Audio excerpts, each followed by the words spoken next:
Quelles sont les meilleures zones érogènes chez les femmes? Lorsque tu fais la rencontre d'une femme, que tu as eu un rendez-vous, que tu l'as embrassée, tu aimerais bien faire monter un peu plus la température pour passer à l'action, comme on dit. Et pour t'aider à faire monter la tension sexuelle, il est important de s'attaquer aux zones érogènes pour la faire monter en température. Et donc on va voir aujourd'hui quelles sont les zones érogènes sur lesquelles il faut s'attaquer ardemment pour qu'elles se transforment en véritable chaudière.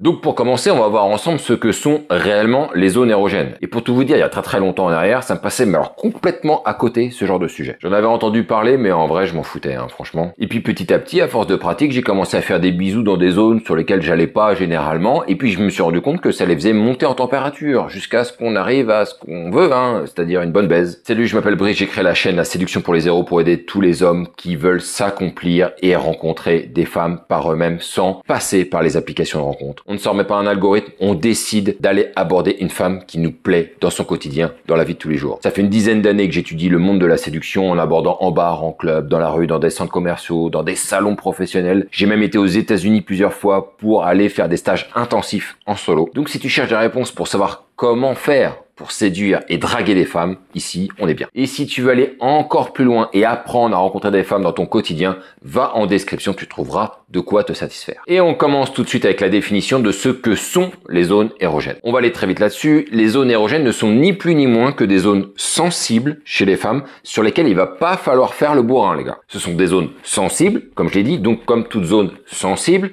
il faut être doux. Parce que comme toute zone sensible, c'est un peu la même chose avec ton gland, si on y va trop fort, si on est trop brutal, le plaisir va se transformer en douleur. Et pour les zones érogènes, il y a des zones qui sont accessibles tout de suite, lorsqu'une femme elle se présente comme ça devant toi, habillée, et puis il y a des zones qui sont accessibles une fois qu'elle est déshabillée. On va donc s'aider de celles qui sont accessibles pour atteindre celles qui sont moins accessibles. Je sais pas si tu me suis. Et juste une petite précision, ce qui marche avec certaines femmes ne va pas forcément marcher avec d'autres femmes. Donc il va falloir que tu fasses très attention à ça. Ce sera donc à toi de faire des petits tests, de voir si certaines zones fonctionnent, et de toute façon tu vas vite t'en rendre compte parce qu'elle va commencer à se tortiller un petit peu quand ça va fonctionner. Ça voudra tout simplement dire que c'est en train de chauffer dans la culotte, mon ami. Et on va commencer donc tout de suite par les zones érogènes accessibles, bien évidemment. Et ça va démarrer avec les oreilles. Tu as le lobe de l'oreille, que tu peux mordiller, que tu peux lécher, que tu peux même sucer. Ça peut faire son petit effet. Encore une fois, il s'agira d'être doux, faut pas faire le bourrin, on y va tranquillement. Il faut que ce soit vraiment, je le souligne, vraiment, il faut que ce soit sensuel. Mais il y a aussi le creux de l'oreille que tu peux trouver ici. Si tu lui lèches un petit peu ici, tu vas voir que parfois, souvent même,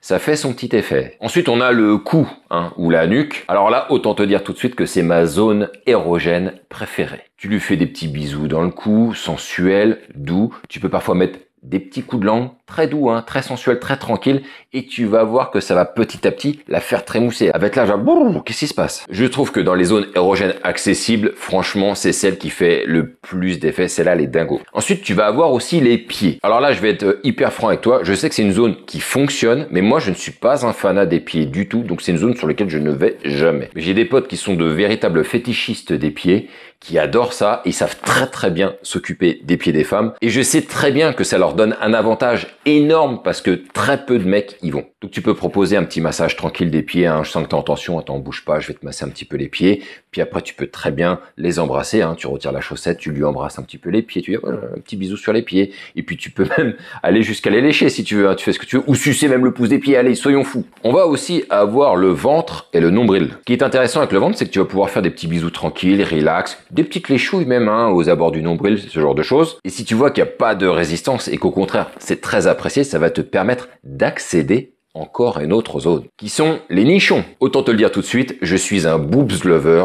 et j'adore les seins et j'adore les gros seins. C'est presque une passion, on peut le dire. Et franchement, j'assume, mais alors, à 1000%.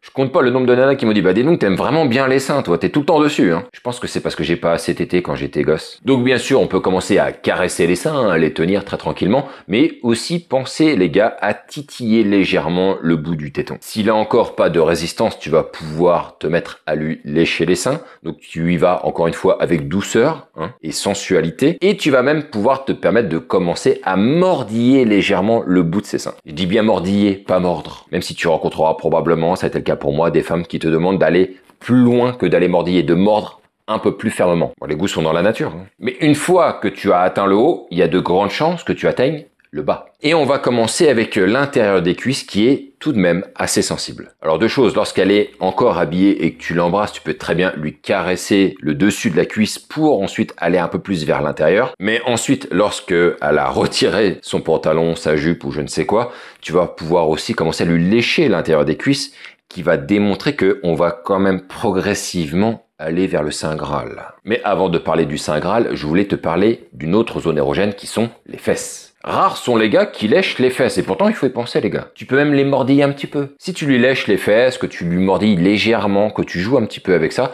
tu vas voir que ça va faire son petit effet. Et pour finir bien évidemment, ce que l'on attend tous, le clitoris, la zone érogène, mais dans son excellence quoi. Là-dessus je vais pas te faire un dessin, là aussi il va pas falloir faire le bourrin, il faut commencer par lui lécher tranquillement, avec douceur, pour voir justement ce qu'elle est capable d'accepter, ce qu'elle aime aussi. Tu peux parfois titiller le bout du clitoris, mais fais attention à ça parce que c'est très sensible et ça peut souvent être très désagréable pour les femmes. Donc observe bien si c'est quelque chose qui peut éventuellement l'exciter ou pas du tout. Tu peux même parfois lui poser la question. Je regrette que beaucoup d'hommes ne posent pas suffisamment de questions pendant l'acte sexuel. Et là encore, c'est un peu comme pour les seins. Certaines vont aimer ressentir une petite douleur lorsque tu vas commencer à mordiller un peu plus durement que du mordillage. Donc à toi de voir et de bien analyser la situation. Il faudrait pas que tu te retrouves à t'attaquer à son clitoris de manière à ce que ça rende l'exercice désagréable pour elle, ce qui sera contre-productif pour le restant de l'acte. Donc voilà ce que je voulais te dire aujourd'hui sur les zones érogènes. Dis-moi toi dans les commentaires quelle zone érogène